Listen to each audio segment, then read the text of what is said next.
Então, vamos lá. Boa tarde, bem-vindos novamente, à nossa terceira sessão da Rede RUT. Hoje eu gostaria de apresentar para vocês o professor Paulo Bercó.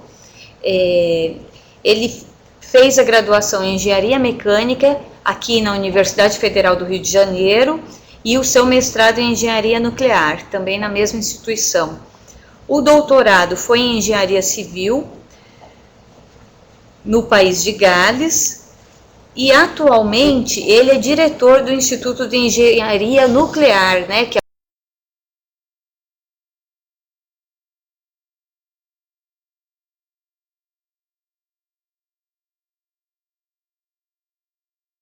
é o IEM da CNEM. Ele trabalha no IEM já em torno de 30 anos, tem uma vasta experiência nessa área e atualmente é o vice-coordenador do Instituto Nacional de Ciência e Tecnologia, na área de reatores nucleares inovadores.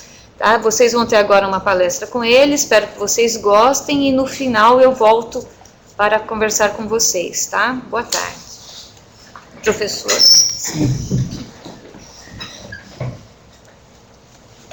Vou voltar aqui a minha apresentação. Aqui. Voltar.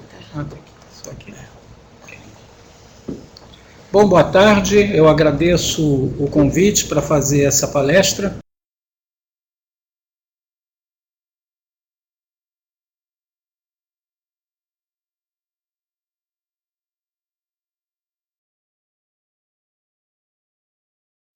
Embora não seja um profissional que atue na área de saúde, eu creio que dentro desse SIG de Radiação e Saúde Pública, é interessante passar para os profissionais de saúde por que reatores nucleares, que estão dentro desse grande campo de uso de tecnologia nuclear envolvendo radiação, por que eles são importantes. Bom, em primeiro lugar, é interessante a gente lembrar dos riscos da tecnologia nuclear. Aliás, como toda tecnologia desenvolvida pela humanidade,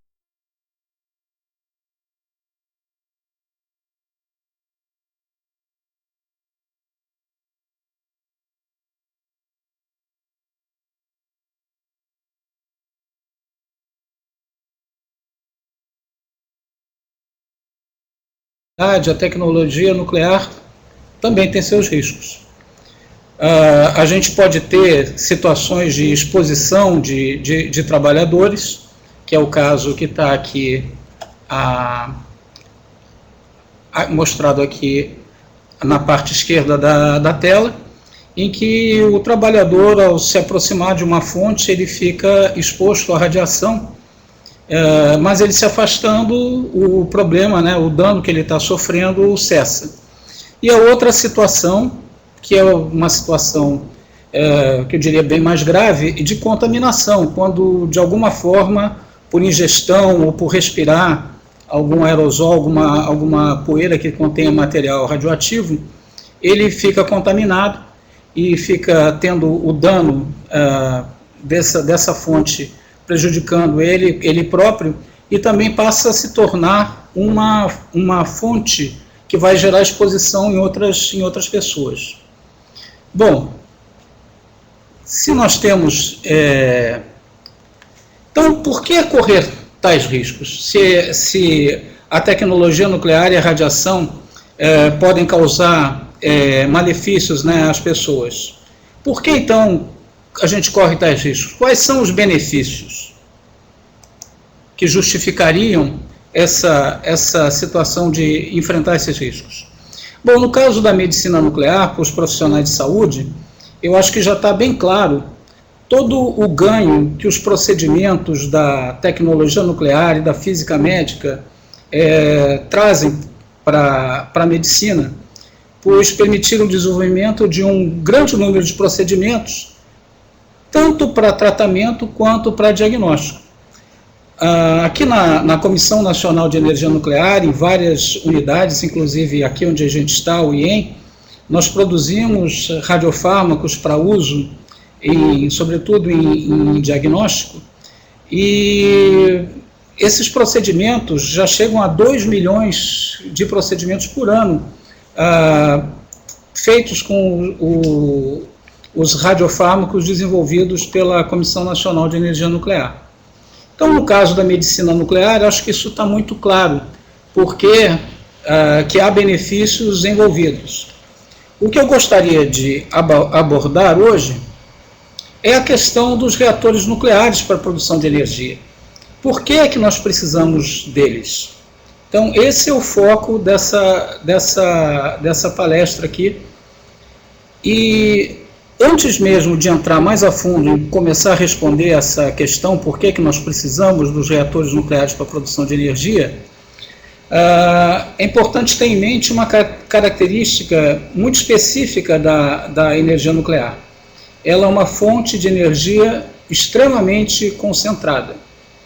Por exemplo, 10 gramas de urânio 235 tem o conteúdo energético equivalente a 700 quilos de óleo ou 1.200 quilos de carvão. Essa característica da concentração ela é interessante por conta até da forma como a tecnologia nuclear para a produção de energia, ao guardar seus rejeitos, tem uma abordagem com relação ao meio ambiente completamente diferente de outras formas de geração de energia baseada em combustíveis fósseis. Os resíduos, no caso dos combustíveis fósseis, normalmente vão para a atmosfera. Pelo fato dela ser tão concentrada, a tecnologia nuclear para a produção de energia, isso permite que os rejeitos sejam uma quantidade pequena, que são administráveis. Bom, então por que nós precisamos, voltando à questão que eu me proponho a apresentar para vocês, quais são os benefícios do uso da tecnologia nuclear para a produção de energia?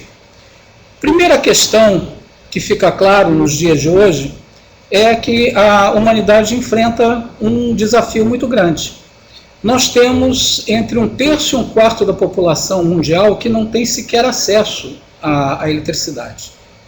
Nós sabemos que existe uma forte correlação entre a produção e o acesso à eletricidade e as fontes de energia e a qualidade de vida das pessoas. No entanto, como há essa necessidade não atendida, uma demanda não atendida muito grande,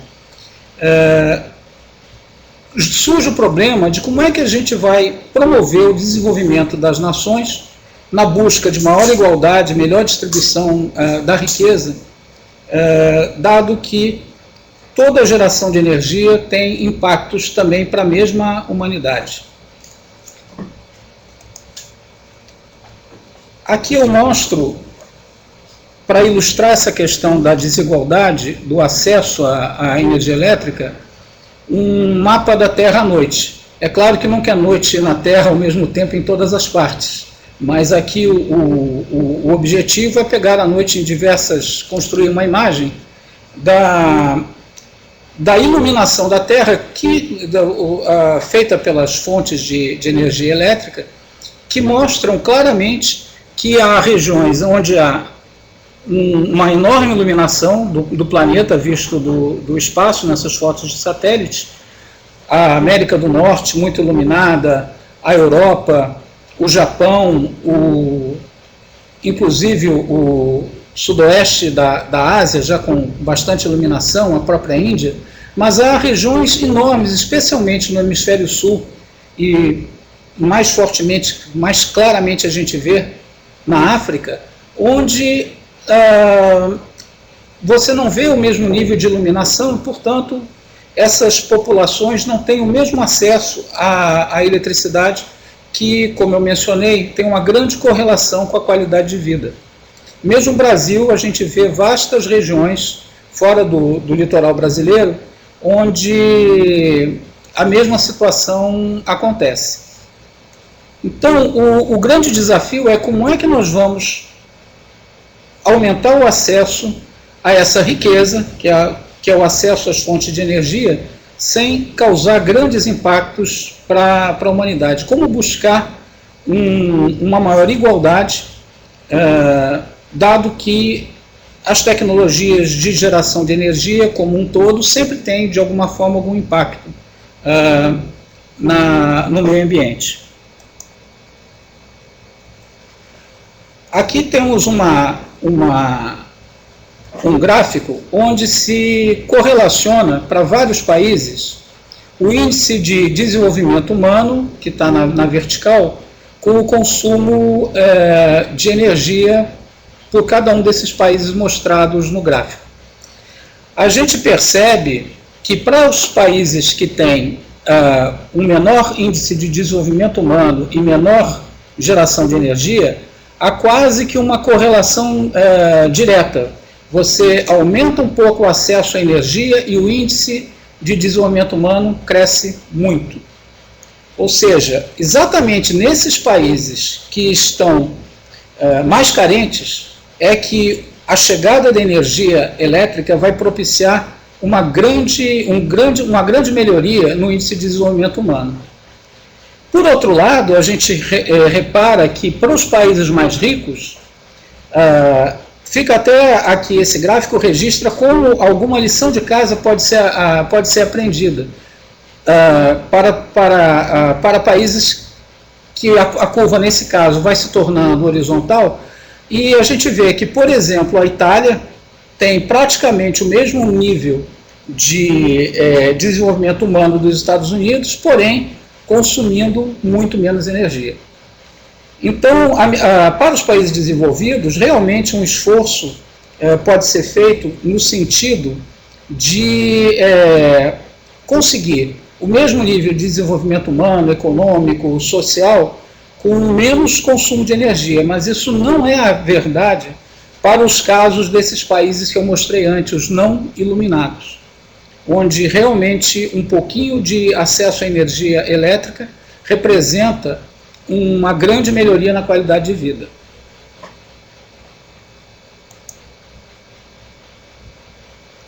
Bom, falando ainda do desafio, uma questão que a humanidade enfrenta hoje são essa enorme preocupação com o chamado aquecimento global, que os estudos realizados pelo painel intergovernamental de mudanças climáticas têm mostrado que o aumento da emissão de gases de efeito estufa tem gerado graves consequências nas mudanças climáticas, né?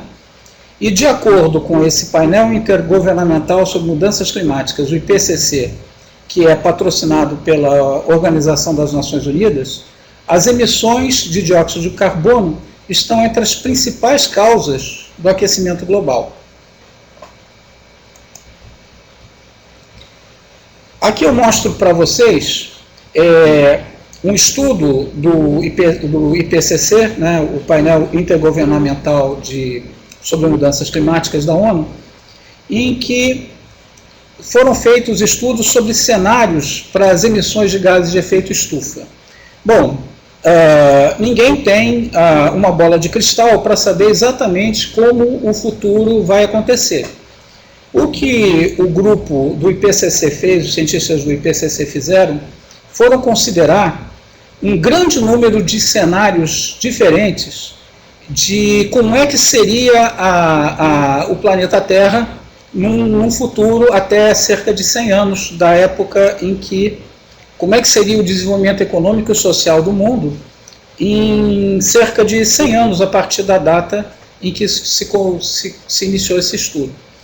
E quais são os fatores que, na verdade, vão constituir esses cenários? Envolvem questões como população, essas que estão na raiz da árvore, população, economia, tecnologia, que existe ou que vai ser desenvolvida, forma de geração de energia, uso da terra e agricultura. Diferentes combinações de como é que vai estar a população do planeta, como vai ser a economia, que tecnologias vão estar disponíveis, que formas de geração de energia, como a terra vai ser usada, como a agricultura vai ser desenvolvida, essas combinações é que geram os 40 cenários que foram considerados no estudo do IPCC. Mas o IPCC também fez por bem fazer um agrupamento de diferentes setores nesses 4 quadrantes que eu estou mostrando aqui, A1, A2, B1 e B2. Esses quadrantes, na verdade, são gerados pela interseção de 2 eixos. O eixo vertical significa para cima, o eixo que diz econômico, significa cenários em que a humanidade vai ter dado preferência para as questões econômicas na solução dos seus problemas, com menos preocupações ambientais. No mesmo eixo indo para baixo, significa que é um eixo que diz, bom, as preocupações são mais com o meio ambiente. Quer dizer, as soluções não têm que ser puramente econômicas, têm que contemplar as questões do meio ambiente. Então, um dos eixos diz respeito a quão a principal preocupação é a questão da economia, para cima, e quanto vai ser a preocupação com os impactos ambientais, para baixo. Então, esse é um dos eixos. O outro eixo, na horizontal, é o eixo que separa entre soluções, cenários em que os países vão se preocupar mais com seus próprios problemas, é o eixo aqui que vai para a direita, que é o regional, significa que os países estão procurando as suas próprias soluções, não se importando muito com as soluções que os vizinhos estão tendo. Cada um por si. É uma visão de tentar resolver, cada país resolver o seu problema com menos preocupada com os impactos globais. E o eixo, para o lado oposto, o mesmo eixo, mas apontando na outra direção, significam cenários em que há mais preocupação em ter soluções globais, em trocas mais generosas de tecnologia e soluções entre os vários países. Ou seja, certamente são cenários aqui para o lado global, significam que são cenários que admitem que haverá mais governança global, que as iniciativas, por exemplo, da ONU e do PCC serão mais compartilhadas, que as tecnologias que são desenvolvidas serão mais compartilhadas, os melhores casos. Então, na verdade, esses eixos, com essas ênfases, para um lado regional, para o outro lado global, por um lado a preocupação mais econômica, por outro lado, no sentido oposto, a preocupação mais ambiental, é que estruturam 4 grandes conjuntos dos cenários. Os 40 cenários estudados, na verdade, se distribuem nos grupos A1 e A2. Por exemplo, o que é um conjunto de cenários A1 do futuro da humanidade? É um conjunto de cenários em que a humanidade caminha para soluções globais, mas está muito preocupada com as questões de desenvolvimento econômico. O cenário A2 é, da mesma forma, grande preocupação nos aspectos econômicos, nem tanto preocupações com as questões ambientais, e são cenários em que os países querem resolver os seus problemas por conta própria.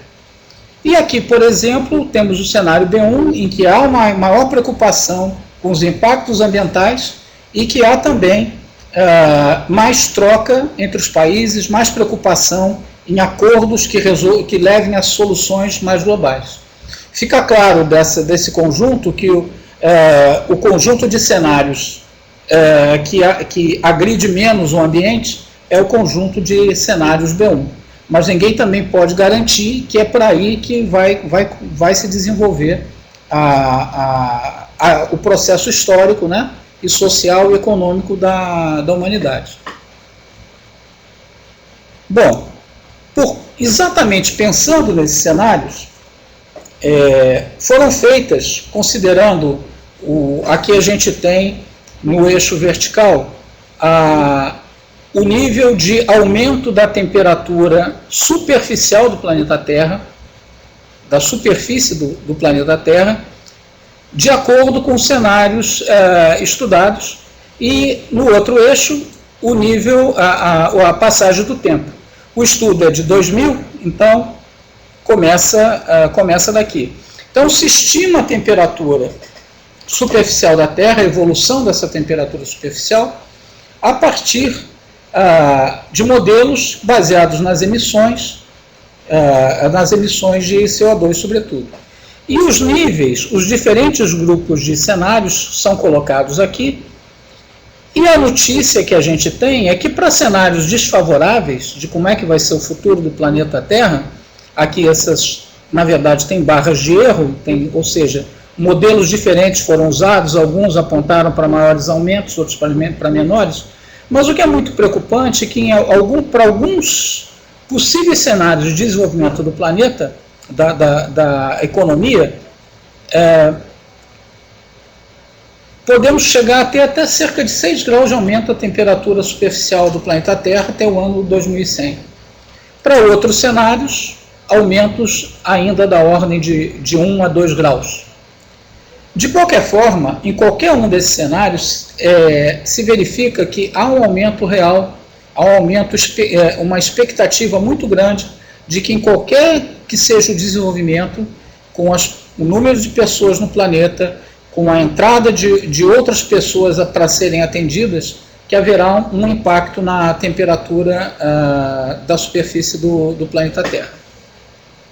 É claro que, com base nesses estudos, se procuram oferecer soluções para soluções técnicas, esforços internacionais na busca de uma governança, para que nós fiquemos no menor nível de aumento superficial do planeta Terra até o ano 2100.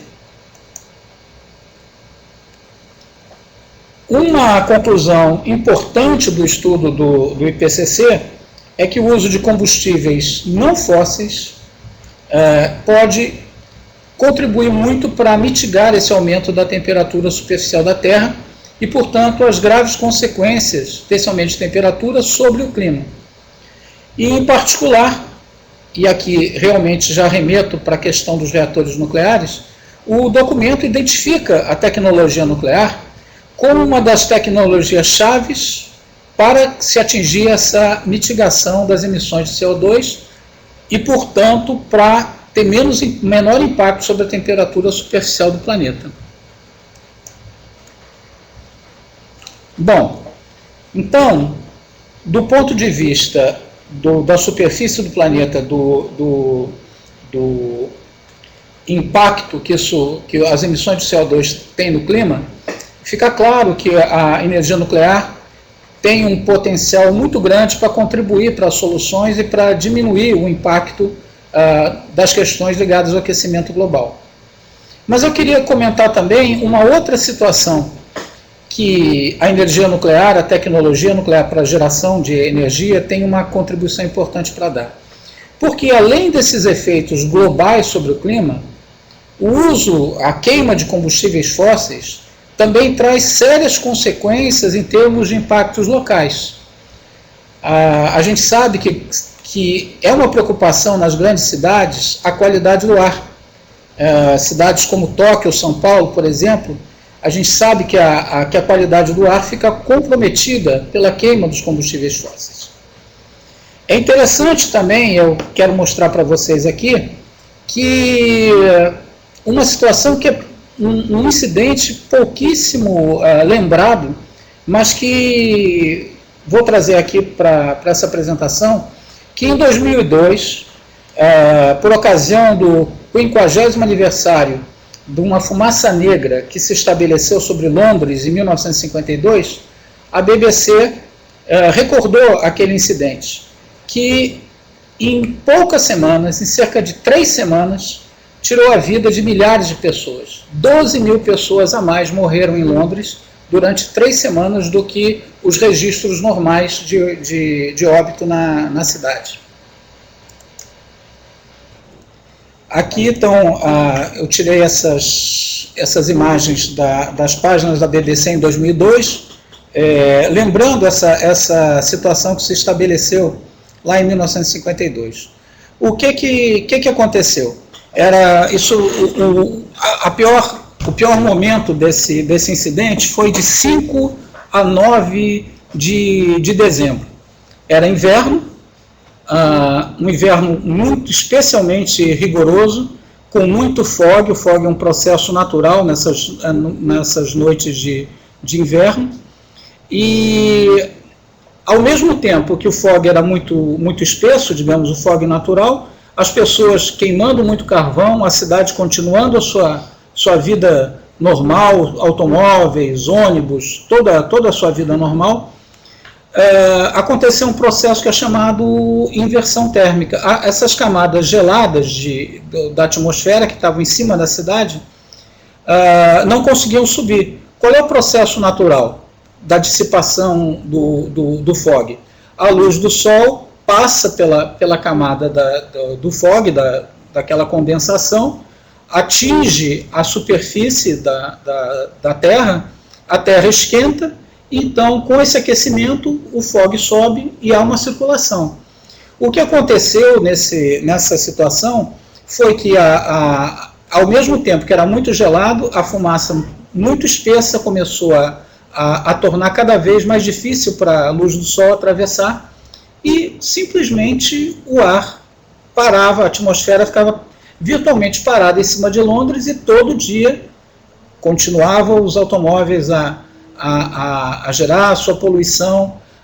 Naquela época ainda havia até usinas de geração de energia elétrica a carvão na própria Londres, e também, de uma forma nada desprezível, o principal mecanismo,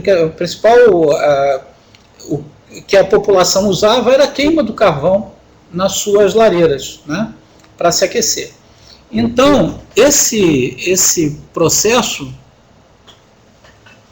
causado por uma combinação desfavorável de condições climáticas, de queima de combustíveis fósseis, fez com que 12 mil pessoas, a mais do que os registros, né, da mesma época do ano, de óbitos, né, acontecessem, e principalmente entre crianças pequenas ou pessoas mais velhas, que foram mais atingidas por essa condição.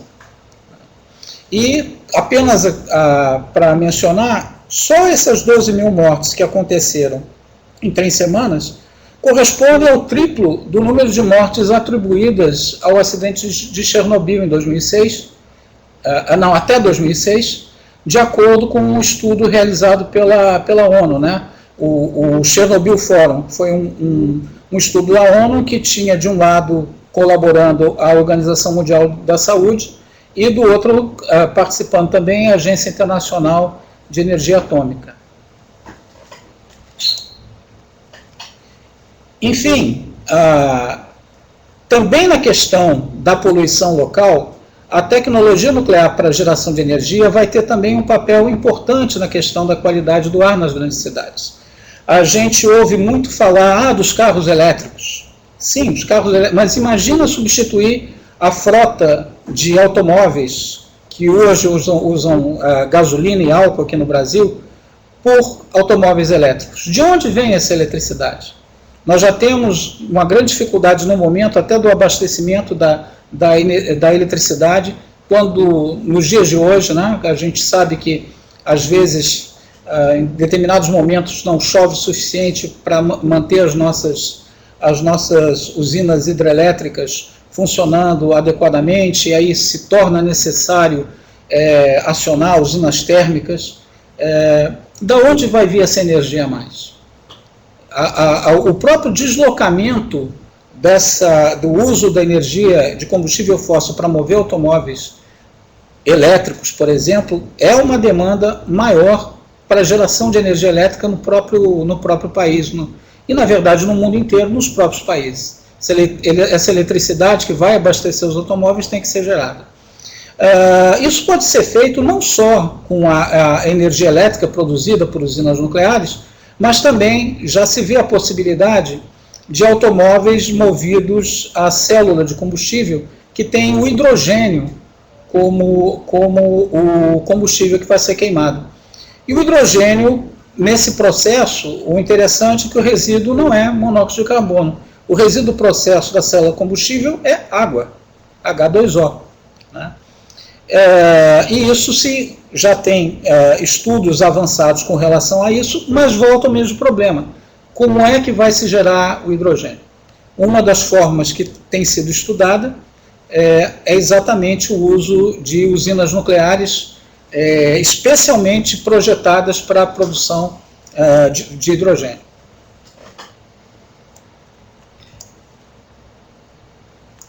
Bom, então, fazendo aqui uma recapitulação, eu comentei sobre a contribuição da energia nuclear para minimizar os impactos do aquecimento global.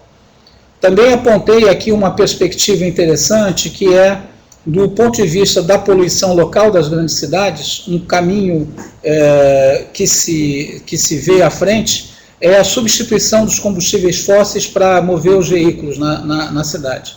E nos dois casos a energia nuclear tem uma contribuição para dar. Mas para a gente ver num panorama mais amplo, a energia também não vai ser o único recurso escasso, não é o único recurso escasso que nós temos. Porque há necessidade de gerenciar adequadamente o uso da terra e da água. Por exemplo, algumas fontes de energia que são muito interessantes para participar também na matriz energética, fontes renováveis, elas demandam grande quantidade de terra e de água. Enquanto uma usina nuclear, como, por exemplo, as nossas usinas ali ali de Angra dos Reis, Angra 1 e Angra 2, geram cerca de quase 2 milhões, quase 2 megawatts de energia numa área que é pouco maior que 1 quilômetro quadrado, você gerar essa mesma quantidade de energia com energias renováveis, seja com eólica, seja com solar, seja como biomassa que você planta, ocupa uma área muito maior. Sendo que a agricultura demanda muita água também. E outra questão que surge é, a agricultura, ela vai ser destinada à produção de alimentos ou biocombustíveis? Vamos pegar o caso do álcool. Você planta a cana, mas como é que fica? Quanto vai para açúcar, quanto vai para o álcool para colocar nos motores? E o que dizer de outros usos da água para além da agricultura? A própria produção de biocombustíveis gera rejeitos que têm risco de contaminar os rios.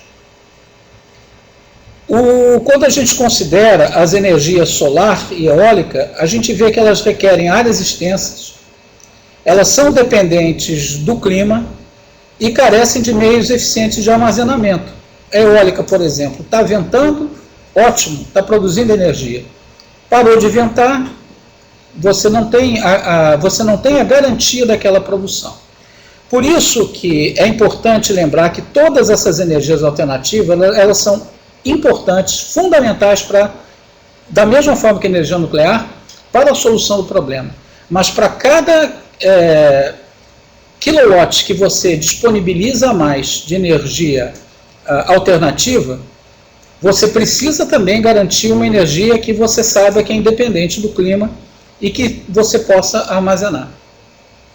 E também há outras questões ligadas a microclima, questões ao ambiente local, que tem sido muito pouco comentada. Se você começa a colocar muitos dessas usinas eólicas, essencialmente esses grandes cataventos, que alterações eles fazem no regime de ventos, na umidade que chega aos locais, porque você está exaurindo a força dos ventos. O vento ao passar, ele ia levar esse material do próprio ecossistema, sementes, coisas naturais, própria umidade, e não vai chegar ao seu destino porque você tirou a força desse vento para transformar em energia elétrica. E além das energias alternativas, é claro que as fontes de energia renováveis, em suma, eu quero dizer que é claro que as fontes de energia renováveis, elas vão ter um papel importante para enfrentar esse desafio de sustentar o desenvolvimento da sociedade, da economia, da humanidade, mas elas também não são uma panaceia, algo que sirva para resolver todos os problemas. Tá. Então, a essência é a geração nuclear de energia, também é parte dessa questão, dessa solução para prover energia limpa e confiável.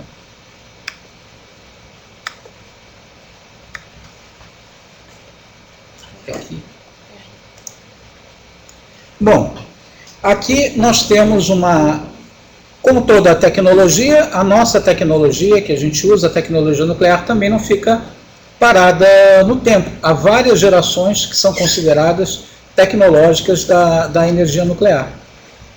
Desde os primeiros protótipos da geração 1 até o que a gente chama hoje a geração 4, que ainda está em estudo e desenvolvimento. Da mesma forma como a tecnologia mudou, o mundo nesse período mudou também. Hoje, quando a gente pensa em reatores inovadores para os novos reatores nucleares, nós temos preocupações em que eles sejam altamente econômicos, sejam com uma segurança aumentada, que vem até do aprendizado, até com as dificuldades e problemas que aconteceram no passado, que minimizem o rejeito, o chamado lixo nuclear, que na verdade é um rejeito riquíssimo que pode ser reaproveitado, e que sejam resistentes à ideia de usar um reator nuclear para produzir material para armas nucleares. Vejam que nem sempre foi assim. Na geração 1, exatamente no momento em que os reatores, que a tecnologia nuclear era dominada apenas pelos países que tinham bombas nucleares, era até interesse usar um reator nuclear para gerar energia e, ao mesmo tempo, para produzir o material para usar nas suas armas nucleares. Então, o próprio mundo mudou. O mundo do tempo da geração 1, de quando basicamente eu era criança, era um mundo que a gente morria de medo de morrer numa guerra nuclear. O mundo da geração 4, o mundo do meu filho de 16 anos, é um mundo que o risco de uma catástrofe é o risco da não sustentabilidade da humanidade.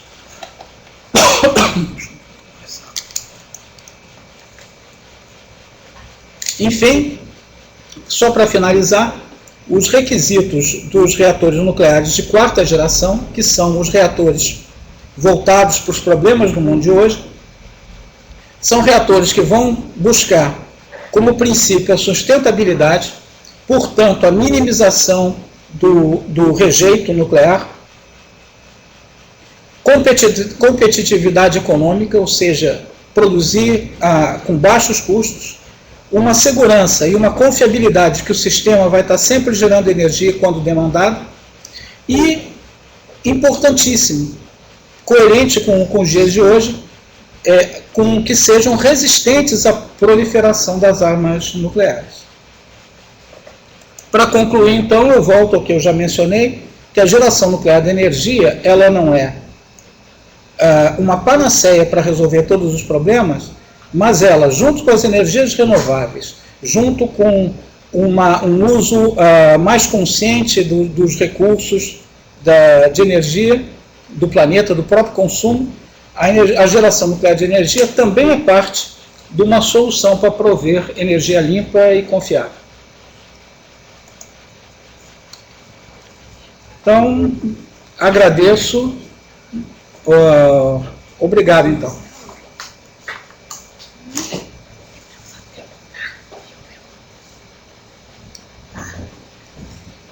Paulo, depois da sua apresentação, eu fiquei com uma dúvida que eu acho que o público em geral pode ter.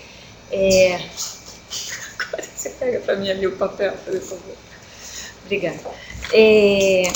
Quando você fala das gerações de reatores, qual que é a geração de Angra 1 e Angra 2, dos reatores que são utilizados em Angra 1 e Angra 2? Os reatores de Angra, eles são essencialmente reatores da segunda geração, mas de uma fase mais posterior da segunda geração. A gente pode dividir, tem reatores de segunda geração, os primeiros de segunda geração e os mais avançados de segunda geração. São reatores de segunda geração. Tá, entendi.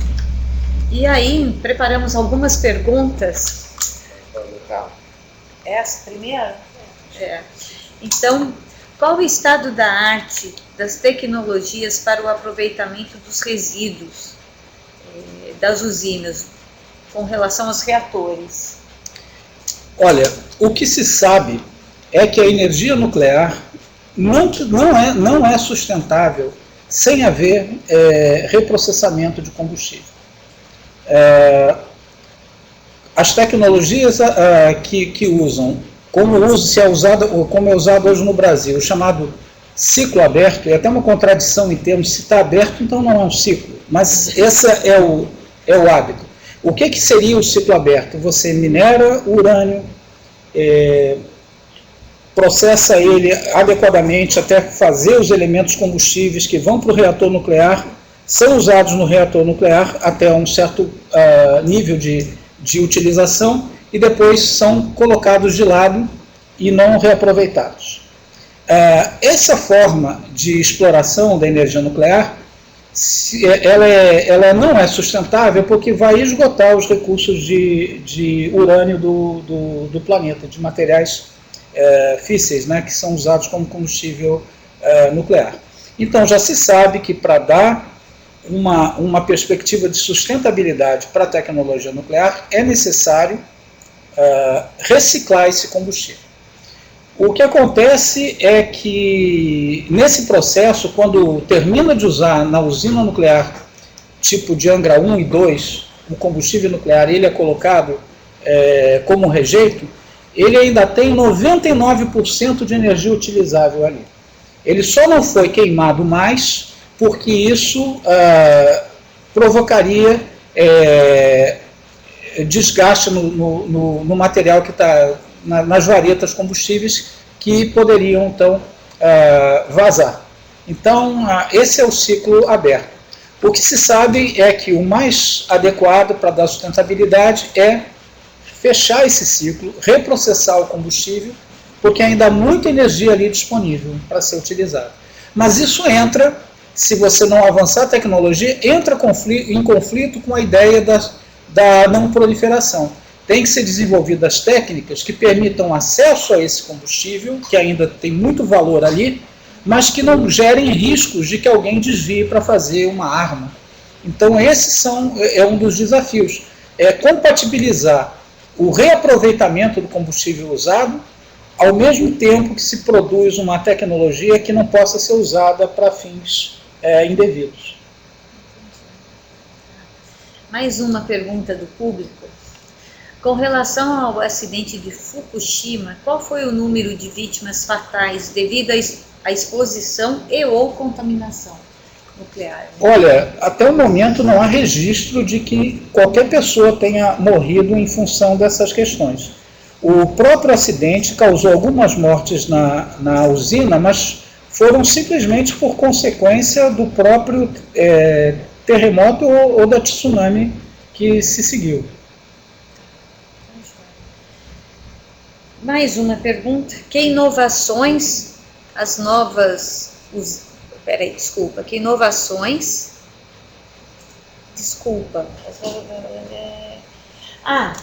a partir dos acidentes de Fukushima e outros, de Chernobyl, quais as inovações que aconteceram ou que auxiliaram aí no aprendizado para esses novos reatores? No caso de Chernobyl, é uma das primeiras tecnologias de reatores. Era basicamente uma primeira geração que aí gerou um primeiro tipo de reator nuclear de potência de segunda geração, mas usada exclusivamente na antiga União Soviética. Conceito completamente diferente dos reatores de água pressurizadas usadas no... Então, o próprio acidente, nesse caso, ele não traz contribuições de melhoria, até porque ele não teria sequer acontecido nessas usinas que a gente adota, ou vem adotando basicamente no Ocidente, as usinas com água. O reator lá, ele era moderado, né? Ele é importante para diminuir as velocidades dos nêutrons com grafite. Não tinha... O grafite tem um problema, que ele fica inflamável, então ele pegou fogo naquelas temperaturas.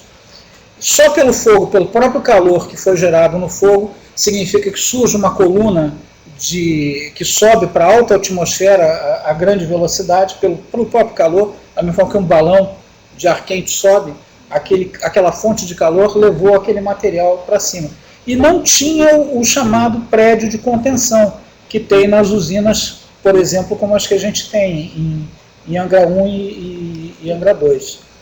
No caso de Fukushima, é também uma tecnologia que é usada no Ocidente, é uma tecnologia de segunda geração, mas bem diferente do que a gente usa aqui. É um reator de água fervente, que também ele tem menos proteção em relação à dispersão para o meio ambiente, porque só tem um circuito que passa no reator e que já aciona as turbinas. No caso das usinas de Angra, a gente tem 2 circuitos separados, o que aumenta a distância entre os elementos de fissão que são gerados no núcleo do reator e o meio ambiente. E também não é um reator do tipo que a gente usa no Brasil. Aprendizado para os reatores do tipo que a gente usa no Brasil, na verdade, foi num outro que não chegou a ter contaminação para o meio ambiente, que foi um acidente chamado na usina de 3 Mile Island, nos Estados Unidos, que o núcleo todo derreteu, mas não teve consequência por conta da contenção. O que se aprendeu naquela oportunidade é que existe um processo chamado de circulação natural que ajudou ao retiramento daquele núcleo, daquele reator. Na verdade, se esperava consequências muito mais graves, e elas não aconteceram porque esse fenômeno da circulação natural ajudou a circular o reator. O que se aprendeu? Nos reatores de terceira geração, essa circulação natural já é aproveitada como parte do projeto. Entendi. Eu acho que não temos mais dúvidas, não. Gostaria, de agradecer a sua participação, foi muito interessante, eu acho que as pessoas